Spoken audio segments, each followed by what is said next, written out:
नमस्कार, 10 का एजेंडा देख रहे हैं आप और मैं हूं आपके साथ कृतिका। बुलेटिन की शुरुआत बड़ी खबर के साथ करेंगे। अब से कुछ ही देर में मथुरा पहुंचेंगे मुख्यमंत्री योगी आदित्यनाथ, जहां सेठ बीएन पोद्दार कॉलेज में कई परियोजनाओं का लोकार्पण और शिलान्यास करते हुए मुख्यमंत्री योगी आदित्यनाथ नजर आएंगे। इसके अलावा सीएम योगी सरकारी आवासीय योजना के लाभार्थियों को सांकेतिक रूप से प्रमाण पत्र भी देंगे। साथ ही सीएम अन्नप्राशन कार्यक्रम में भी हिस्सा लेंगे और अंत में सीएम योगी प्रबुद्ध जन सम्मेलन को संबोधित करेंगे। तो ये बड़ी खबर आप तक पहुंचा रहे हैं। आज मुख्यमंत्री योगी आदित्यनाथ मथुरा दौरे पर रहेंगे और अब से कुछ ही देर में मथुरा पहुंचेंगे मुख्यमंत्री योगी आदित्यनाथ, जहां पर अन्नप्राशन कार्यक्रम को भी आज रखा गया है और इस कार्यक्रम में भी शिरकत करते हुए मुख्यमंत्री नजर आएंगे। 10:55 पर मथुरा वेटरनरी हेलीपैड पहुंचेंगे। 11 बजे सेठ बीएन पोद्दार इंटर कॉलेज मुख्यमंत्री पहुंचेंगे और 12:30 बजे तक कार्यक्रम स्थल पर ही रुकेंगे मुख्यमंत्री, जहां कई परियोजनाओं का लोकार्पण और शिलान्यास करेंगे। प्रबुद्ध जन सम्मेलन को भी आज सीएम योगी आदित्यनाथ संबोधित करते हुए नजर आएंगे। तो आज खूब सारी सौगातों की बौछार कहीं ना कहीं कान्हा की नगरी में होने वाली है और अब से कुछ ही देर में मुख्यमंत्री जब वहां पहुंचेंगे तो तमाम विकास परियोजनाओं की सौगात मुख्यमंत्री मथुरा वासियों को देते हुए नजर आएंगे, नगरी को देते हुए नजर आएंगे। विकास की जो आस है मथुरा में, वो अब कहीं ना कहीं धीरे धीरे पूरी होती नजर आएगी, क्योंकि आज कई सारी परियोजनाओं का लोकार्पण और शिलान्यास मुख्यमंत्री योगी आदित्यनाथ करेंगे। साथ ही सीएम योगी आदित्यनाथ अन्नप्राशन कार्यक्रम में भी शामिल होंगे और प्रबुद्ध जन सम्मेलन को भी आज संबोधित करेंगे। जिस तरीके से हाल ही में अब नगर निकाय के चुनाव आने वाले हैं, तारीखों का ऐलान होना बाकी है, तो ऐसे में मुख्यमंत्री योगी आदित्यनाथ लगातार नगर निगमों का दौरा कर रहे हैं और अब इस वक्त मथुरा आज पहुंचेंगे, जहां पर प्रबुद्ध जन सम्मेलन को भी आज मुख्यमंत्री संबोधित करेंगे। अधिक जानकारी के साथ हमारे संवाददाता गगन पंडित जुड़ गए हैं, सीधा उन्हीं का रुख कर लेते हैं। गगन, क्या कुछ ताजा अपडेट है मुख्यमंत्री योगी आदित्यनाथ के मथुरा दौरे को लेकर? कान्हा की नगरी को आज ढेरों सारी सौगात मिलने वाली है।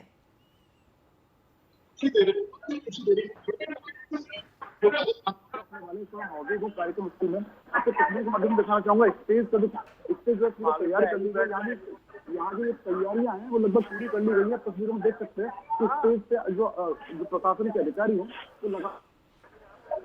प्रशासन के अधिकारी हैं वो लगातार यहाँ पे जो तैयारियां हैं उनको पूर्ण करने में जुटे हुए हैं। कुछ ही देर में मुख्यमंत्री योगी आदित्यनाथ मथुरा पहुंचेंगे। आपको तस्वीरों के माध्यम में दिखाना चाहेंगे जो प्रबुद्ध वर्ग है, जो प्रबुद्ध सम्मेलन को मुख्यमंत्री संबोधित करेंगे, प्रबुद्ध वर्ग यहाँ पे आ चुके हैं। बड़ी तादाद में जो लोग हैं मुख्यमंत्री पहुंच रहे हैं। तस्वीरों में देख सकते हैं तो बड़ी तादाद में यहाँ पे जो प्रबुद्ध जो वर्ग है।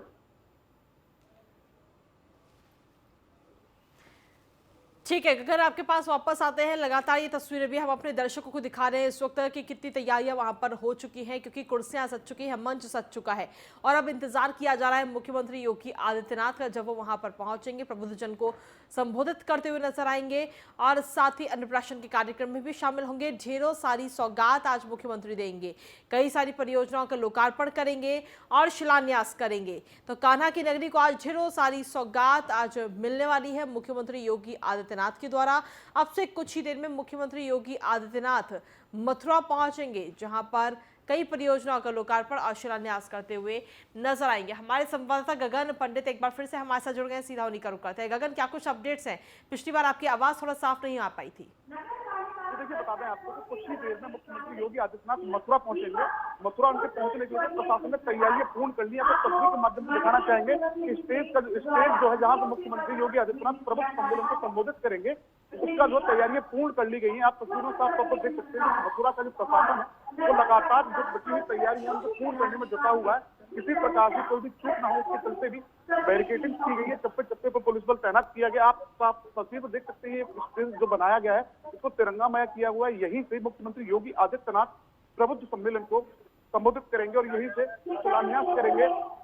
तकरीबन 800 करोड़ रुपए की जो जनपद की परियोजना है उनको शिलान्यास करेंगे और लोकार्पण करेंगे। आपको बता दें जो प्रबुद्ध वर्ग जो है, जो मुख्यमंत्री योगी आदित्यनाथ को सुनने के लिए जो आए हैं, वो भी आप तस्वीरों में दिखाएंगे। यहाँ पे बड़ी तादाद में जो प्रबुद्ध वर्ग है मथुरा जनपद का, वो यहाँ पहुंचे हैं और मुख्यमंत्री योगी आदित्यनाथ को सुनने के लिए यहाँ पे लोग आए हुए हैं। जी ठीक है, शुक्रिया तमाम जानकारी देने के लिए गगन। और इसी के साथ चलिए 10 के एजेंडे में अब अगली खबर का रुख कर लेते हैं लखनऊ से, जहां पर आपको बता दें कि आज शिवपाल सिंह यादव और अखिलेश यादव बैठक करने जा रहे हैं। प्रसपा के सपा में विलय होने के बाद आज ये अहम बैठक होने जा रही है। शिवपाल यादव को आज इस बैठक में अहम जिम्मेदारियां दी जा सकती हैं। इसको मिलने पर जो अहम जिम्मेदारियां मिलने जा रही हैं उन पर चर्चा हो सकती है। साथ ही निकाय चुनाव की रणनीति पर भी आज इस बैठक में मंथन होगा। पार्टी कार्यालय में दोनों नेताओं की ये मुलाकात है। कार्यकर्ताओं के समायोजन को लेकर चर्चा की जाएगी। शिवपाल अखिलेश के बीच कई मुद्दों पर चर्चा होनी है, क्योंकि लगातार ये जानकारी मिल रही थी कि जब से मैनपुरी की पर ऐतिहासिक जीत डिंपल यादव ने दर्ज की है, और क्योंकि उस जीत के पीछे कहीं ना कहीं शिवपाल यादव की अहम भूमिका हम सभी ने देखी थी, तो उसके बाद में अब उस जीत का जो श्रेय है वो चाचा शिवपाल यादव को गया, और उसके बदले अब इनाम देने का नंबर है। तो इनाम के तौर पर बड़ी जिम्मेदारियां चाचा शिवपाल यादव को आज मिल सकती हैं। विलय होने के बाद काफी अहम ये बैठक आज होने जा रही है। अहम जिम्मेदारियों की अगर बात करें तो आने वाले समय में नगर निकाय के चुनाव होने उत्तर प्रदेश में, तो उसकी जिम्मेदारियां चाचा शिवपाल को दी जा सकती हैं।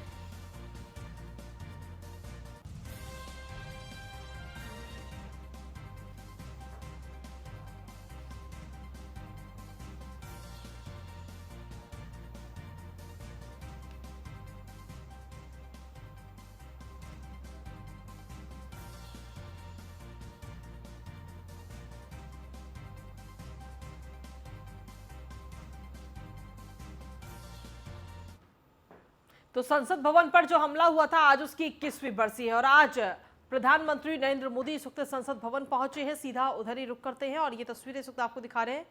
ये श्रद्धांजलि इस वक्त दी जा रही है जो उस हमले में शहीद हुए थे। संसद भवन परिसर में शहीदों को नमन इस वक्त किया जा रहा है। ये सीधी तस्वीरें आपको दिखा रहे हैं। प्रधानमंत्री नरेंद्र मोदी, राजनाथ सिंह, अमित शाह, ये सभी वहां पर मौजूद हैं।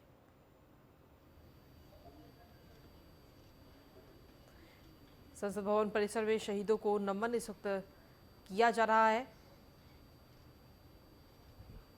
आपको बता दें कि जो हमला हुआ था संसद भवन में उसकी आज 21वीं बरसी है, और उस हमले में जिन लोगों का निधन हुआ था उनको आज ये श्रद्धांजलि इस वक्त दी जा रही है।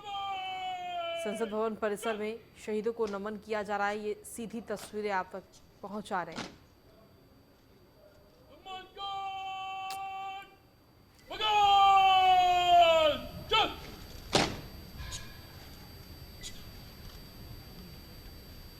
अब सभी गणमान्य जन अमर शहीदों के सम्मान में पुष्पांजलि अर्पित करेंगे।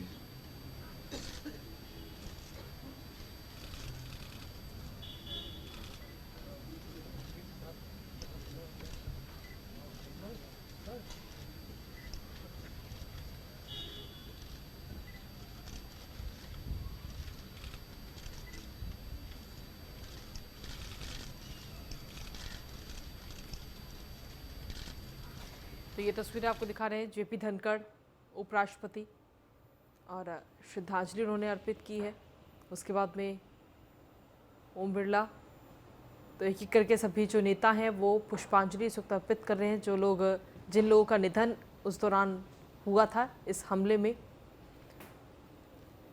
लोकसभा अध्यक्ष ओम बिरला, और ये देखिए प्रधानमंत्री नरेंद्र मोदी अब श्रद्धांजलि देने जा रहे हैं। पुष्प अर्पित कर श्रद्धांजलि दी है। प्रधानमंत्री के बाद में रक्षा मंत्री राजनाथ सिंह भी श्रद्धांजलि इस वक्त अर्पित कर रहे हैं जिन लोगों का इस हमले में निधन हुआ था। और गृह मंत्री अमित शाह, ये तस्वीरें इस वक्त आपको दिखा रहे हैं कि करके सभी जो बड़े नेता हैं वो इस वक्त श्रद्धांजलि अर्पित करते हुए नजर आ रहे हैं। रविशंकर, तो आज संसद पर जो हमला हुआ था आज उसके 21 साल पूरे हुए हैं। आज 21वीं बरसी है।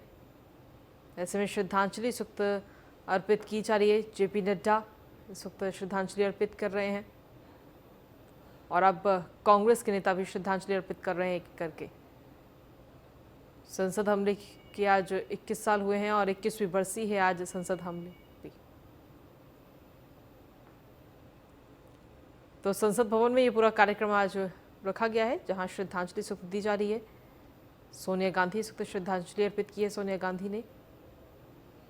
तो एक एक करके जो सभी नेता हैं वो श्रद्धांजलि सुक्त अर्पित कर रहे हैं।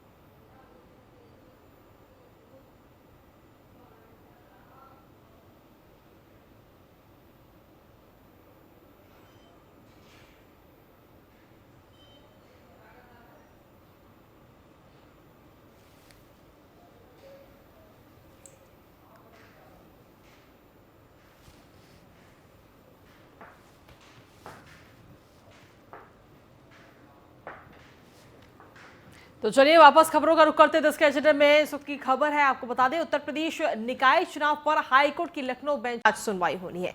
कल निकाय चुनाव के ऐलान पर हाईकोर्ट ने रोक लगा दी थी और आरक्षण को लेकर हाईकोर्ट में जनहित याचिका दायर हुई थी और आज जनहित याचिका पर एक बार फिर हाईकोर्ट सुनवाई करेगा और सुनवाई के बाद तारीखों के ऐलान पर फैसला होगा कि तारीखों का ऐलान किया जाए या ना किया जाए।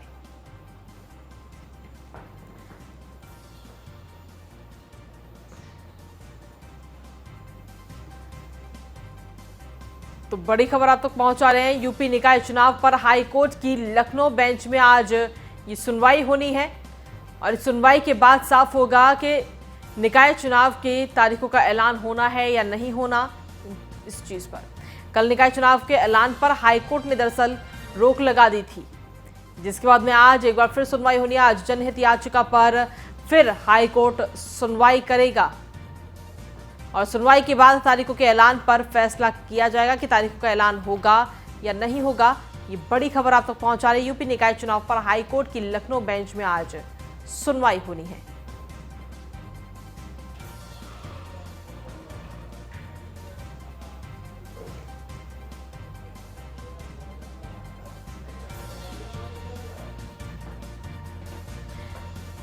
अधिक जानकारी के साथ संवाददाता एसके वाजपेयी इस वक्त जुड़ गए हैं। एसके, क्या कुछ ताजा अपडेट है आपके पास में? बिल्कुल, अगर हम देखें तो उत्तर प्रदेश निकाय चुनाव को लेकर 2 दिसंबर को जो वार्डों का आरक्षण है वो जारी हुआ था। 5 तारीख को जो चेयरमैन के मतलब पद हैं, जो अध्यक्ष के पद हैं पूरे प्रदेश भर के, उनके आरक्षण पदों की अनंतिम सूची जारी की थी। अनंतिम मतलब ये है कि जो अंतिम से पहले मतलब फाइनल सूची से पहले जो जारी की जाए, हालांकि उसको लेकर आपत्तियां दाखिल की जा सकती थी, जिसको लेकर बड़े पैमाने पर आपत्तियां आई। खास तौर पर अगर हम आपत्तियों की बात करें तो सबसे ज्यादा आपत्तियां ओबीसी आरक्षण को लेकर थी। हालांकि पूरे मामले पर बहुत सारी आपत्तियों का निस्तारण प्रदेश सरकार की तरफ से कराया जा रहा है, लेकिन बावजूद इसके एक पीआईएल दाखिल हुई जिस पर हाईकोर्ट की लखनऊ बेंच ने सुनवाई की थी और सुनवाई के बाद फिलहाल जो ड्राफ्ट नोटिफिकेशन जारी किया था उत्तर प्रदेश सरकार ने, जिसमें 10 या 12 तारीख मतलब सीधे तौर पर अगर हम देखें तो 12 तारीख चूंकि कल हो चुकी है, आज या कल में किसी भी वक्त उत्तर प्रदेश राज्य निर्वाचन आयोग की तरफ से अधिसूचना जारी की जा सकती थी। मतलब दूसरे शब्दों में हम कहें कि चुनाव प्रक्रिया शुरू हो सकती थी, लेकिन हाईकोर्ट ने चूंकि मंगलवार तक के लिए मतलब आज मंगलवार है तो पूरे दिन तक के लिए रोक लगा दी है। चूंकि पूरे मामले को लेकर हाईकोर्ट आज सुनवाई करेगा। कल देर रात 12 बजे तक ये निर्देश दिए गए थे कि अगर कोई भी व्यक्ति अपनी आपत्ति कोर्ट में दाखिल करना चाहता है तो देर रात 12 बजे तक वो आपत्ति दाखिल कर सकता है। हाईकोर्ट इस पूरे मामले को लेकर सुनवाई करेगा। हालांकि उत्तर प्रदेश सरकार की तरफ से जो वकील वहां पर थे उन्होंने इसका विरोध किया और उत्तर प्रदेश सरकार का पक्ष रखा, जिसमें यह बताया गया कि उत्तर प्रदेश सरकार जो भी आपत्तियां आ रही हैं उनका निस्तारण करेगी। लेकिन कोर्ट इस पूरे मामले को लेकर सरकार की दलील को लेकर संतुष्ट नहीं था। यही एक वजह है कि ड्राफ्ट नोटिफिकेशन और साथ ही साथ जो अधिसूचना जारी होनी थी उस पर फिलहाल के लिए रोक लगाई है। चूंकि हाईकोर्ट पूरे मामले की सुनवाई करेगा, जो भी अनंतिम सूची है उस पर जो आपत्तियों की संख्या है उसको देखेगा, उसके बाद आगे का दिशा निर्देश जारी होगा। तब यह तय होगा कि आखिर चुनाव कब कराया जाए, क्योंकि जब तक अधिसूचना नहीं जारी होगी तो प्रक्रिया शुरू नहीं हो सकती। क्योंकि आरक्षण पर ही विवाद है तो पहले उस आरक्षण विवाद को दूर करने की कोशिश होगी। हालांकि बड़े पैमाने पर जो आपत्तियां पूरे प्रदेश भर से आई हैं, जिसमें वार्ड का आरक्षण भी शामिल है और साथ ही साथ जो अध्यक्ष पदों का आरक्षण है वो भी शामिल है, उसको लेकर निस्तारण लगातार किया जा रहा है। क्योंकि उत्तर प्रदेश सरकार भी आज अपना पक्ष हाईकोर्ट में रखेगी और बताएगी कि अब तक कितनी आपत्तियां आई, उनके निस्तारण को लेकर क्या अब तक तरीके अपनाए गए और कितने ऐसी आपत्तियां थी जिनका निस्तारण कर दिया गया। तो बहुत सारे विषय होंगे जो दोनों पक्षों की तरफ से रखे जाएंगे। उसके बाद जब कोर्ट आगे का दिशा निर्देश देगा उस हिसाब से चीजों को आगे बढ़ाया जाएगा। हालांकि अगर हम ओबीसी आरक्षण की बात करें, जिसको लेकर सबसे ज्यादा विवाद है, तो उसमें ट्रिपल लेयर आरक्षण की बात है, जिसमें एक आयोग का गठन किया जाता है। जैसा कि सुप्रीम कोर्ट की गाइडलाइन है, उसके हिसाब से जब वो आयोग देखता है कि कहां पर कितना पिछड़ापन है और कहां पर सीट पर आरक्षण की स्थिति क्या होनी चाहिए। हालांकि उस आरक्षण के बाद जो कुल आरक्षण है वो 50% से ज्यादा नहीं होना चाहिए। और अगर आयोग बनाकर यह सर्वे नहीं कराया जा सका है तो ऐसी स्थिति में जो ओबीसी सीटें हैं उनको सामान्य में काउंट किया जाएगा। ये जो नियम है उस नियम को फॉलो न करने का आरोप इस पीआईएल में लगाया गया है। हालांकि अब यह देखना है कि जब हाईकोर्ट आज पूरे मामले की सुनवाई करेगा तो दोनों पक्षों की दलीलें सुनेगा, उसके बाद क्या दिशा निर्देश आगे को लेकर आता है। फिलहाल जो ड्राफ्ट नोटिफिकेशन 2 और 5 तारीख का है, उसके अलावा जो अधिसूचना जारी होने की तैयारी थी, उसको लेकर फिलहाल के लिए आज पूरे दिन की रोक है। जी ठीक है, शुक्रिया इसके तमाम जानकारी और अपडेट्स देने के लिए। और इसी के साथ चलिए बुलेटिन में आगे बढ़ेंगे। 10 के एजेंडे में अब अगली खबर का रुख कर लेते हैं अमरोहा से, जहां पर न्यूज़ 1 इंडिया की खबर का असर देखने को मिला है। बदमाश के फरार होने के मामले में अब कार्रवाई की गई और एसपी ने दरोगा और 2 सिपाहियों को सस्पेंड कर दिया है। 50,000 का इनामी बदमाश इमरान फरार हुआ था। मुठभेड़ के बाद बदमाश इमरान को पकड़ा गया था और बदमाश की तलाशी लिए बिना ही उसे गिरफ्तार कर लिया गया। पुलिस ने बदमाश के कब्जे से फोन तक नहीं लिया था और वीडियो में बदमाश पर फोन होने की तस्वीर भी कैद हुई थी। घायल होने पर अस्पताल में भर्ती उसे कराया गया था और अस्पताल से फरार हुआ था बदमाश इमरान। गोली लगने के बावजूद फरार होने पर तमाम सवाल उठे थे। तो अमरोहा पुलिस के एनकाउंटर पर इस वक्त कहीं ना कहीं सवाल उठ रहे हैं। कस्टडी से 50,000 का इनामी बदमाश फरार हुआ। जिला अस्पताल से धीरज उर्फ इमरान खान फरार हुआ था और अब इस पूरे मामले में जब न्यूज़ 1 इंडिया ने इस खबर को प्रमुखता से दिखाया, तब जाकर के इस पूरे मामले में जिनकी वजह से ये आरोपी फरार हुआ है, दरोगा और 2 सिपाहियों को इस वक्त सस्पेंड कर दिया गया है। पुलिस मुठभेड़ के दौरान धीरज नाम के व्यक्ति को पैर में गोली लगी, जिसके उपरांत उसको जिला अस्पताल में भर्ती कराया गया। मौके का फायदा उठाते हुए ये व्यक्ति वहां से फरार हो गया। थाना प्रभारी रहरा, एक सब इंस्पेक्टर और 2 कांस्टेबल को तत्काल प्रभाव से सस्पेंड किया गया है। साथ ही साथ इसी प्रकरण में एक एफआईआर पंजीकृत की जा रही है। पुलिस मुठभेड़ और इसी पर अधिक जानकारी देने के लिए परमजीत सिंह इस वक्त जुड़ गए हैं। परमजीत, क्या कुछ ताजा अपडेट है आपके पास में इस पूरे मामले को लेकर? देखिए किस तरीके से असर हुआ है न्यूज़ 1 इंडिया का। जब इस न्यूज़ 1 इंडिया ने इस खबर को दिखाया कि कैसे एक बदमाश पुलिस की कस्टडी से फरार हो गया है, उसके बाद ये कार्रवाई की गई, एक दरोगा और 2 सिपाहियों को सस्पेंड किया गया। देखिए, बिल्कुल मैं आपको बता दूं, एक बड़ी कार्रवाई जो है न्यूज़ 1 इंडिया की खबर का बड़ा असर हुआ है, जिसके चलते एसपी ने पूरे मामले में संज्ञान लेते हुए घायल जो बदमाश था वह फरार हो गया था। वहीं हम आपको बता दें, यह पूरा मामला थाना रहरा क्षेत्र का है, जहां पर रहरा थाना क्षेत्र में जिसके बाद एक बदमाश को जिला अस्पताल में इलाज के लिए भर्ती कराया गया था। वहीं इलाज के दौरान देर रात जो बदमाश है वह फरार हो गया। वहीं इस पूरे मामले में एसपी ने तत्काल प्रभाव से न्यूज़ 1 इंडिया की खबर का संज्ञान लिया और इस पूरे मामले में एसपी ने थाना प्रभारी और एक दरोगा व 2 सिपाहियों को तत्काल प्रभाव से सस्पेंड किया है।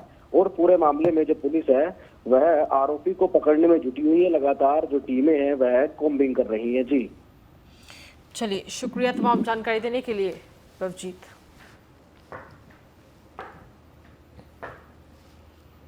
और चलिए बुलेटिन में आगे बढ़ते हैं। अगली महत्वपूर्ण खबर का रुख करते हैं लखनऊ से। एमडी आयुर्वेद के दाखिले की भी अब जांच की जाएगी। सीसीआईएम ने आयुर्वेदिक निदेशालय को ये पत्र लिखा था और पत्र में फर्जी तरीके से प्रवेश की बात कही गई थी।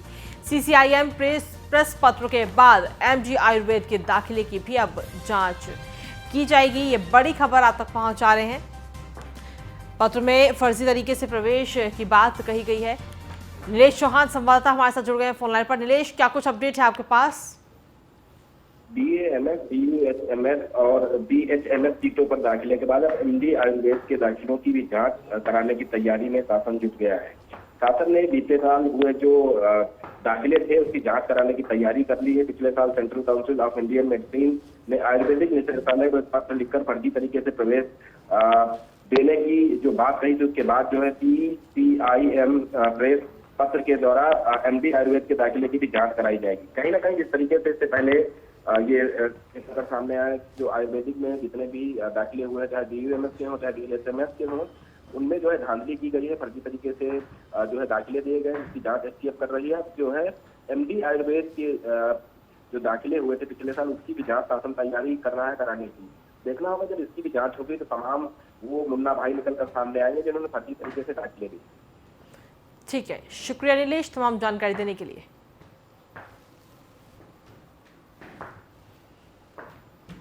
बुलेटिन में अगली महत्वपूर्ण खबर है कानपुर से, जहां पर मंदिर में आरती करने को लेकर के दो समुदायों में विवाद हो गया। घटनास्थल पर ही भारी संख्या में पुलिस बल तैनात किया गया। मौके पर पहुंचे बजरंग दल के कार्यकर्ता और स्वरूप नगर थाना क्षेत्र के भट्टे का पूरा मामला बताया जा रहा है। तो कानपुर से एक खबर सामने आई है, जहां पर मंदिर के अंदर आरती करने को लेकर दो पक्षों में विवाद हो गया और इस दौरान मौके पर बजरंग दल के तमाम कार्यकर्ता भी वहां पहुंचे। स्वरूप नगर थाना क्षेत्र के भट्टे का पूरा मामला बताया जा रहा है। हालांकि भारी पुलिस फोर्स को भी वहां पर तैनात किया गया है ताकि किसी भी तरह से हालात वहां पर ना बिगड़े, हालात पर काबू रखा जा सके, इसलिए भारी संख्या में पुलिस को भी तैनात किया गया है। रामजी शर्मा हमारे संवाददाता जुड़ गए फोन लाइन पर। राम जी, क्या कुछ ताजा अपडेट है आपके पास?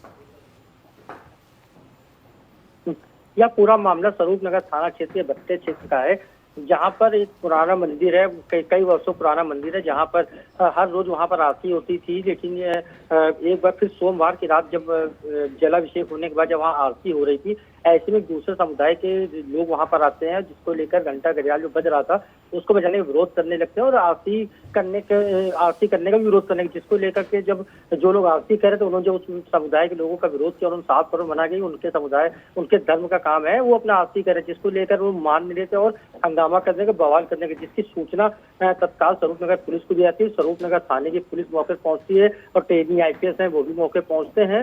वो दूसरे समुदाय के लोगों को रोकने का प्रयास करते हैं। मैं आपको बता दूं कि जो मंदिर जहां पर है वहां पर दोनों समुदाय के लोग मिश्रित आबादी लोग रहते हैं। यहाँ पर इस तरह कभी कोई विवाद नहीं है, क्योंकि कुछ दूर पर एक दूसरे समुदाय का भी कार्यक्रम होता है जिसका विरोध कभी नहीं हुआ। लेकिन जो देर रात जब विवाद हुआ उसके बाद एहतियातन वहां पर भारी फोर्स तैनात कर दी गई, जिससे कि किसी तरह का मामला न बिगड़ सके। लेकिन सूचना मिलते ही बजरंग दल के कार्यकर्ता, बजरंग दल के संयोजक सब मौके पर पहुंचते हैं, पुलिस से दूसरे समुदाय पर कार्रवाई करने की मांग करते हैं और लिखित में एक एप्लीकेशन भी स्वरूप नगर थाने में दी है। इस पूरे मामले जो ACP स्वरूप नगर है उन्होंने साफ तौर पर कहा पूरे मामले की जांच पड़ताल हो रही है।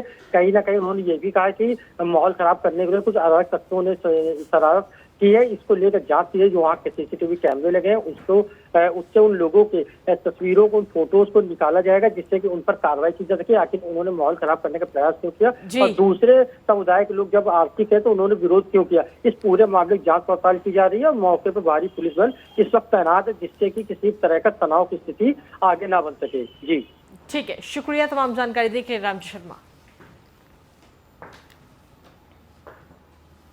और खबरों का सिलसिला न्यूज़ इंडिया पर यूं ही लगातार जारी है। फिलहाल 10 के एजेंडे में इतना ही। नमस्कार।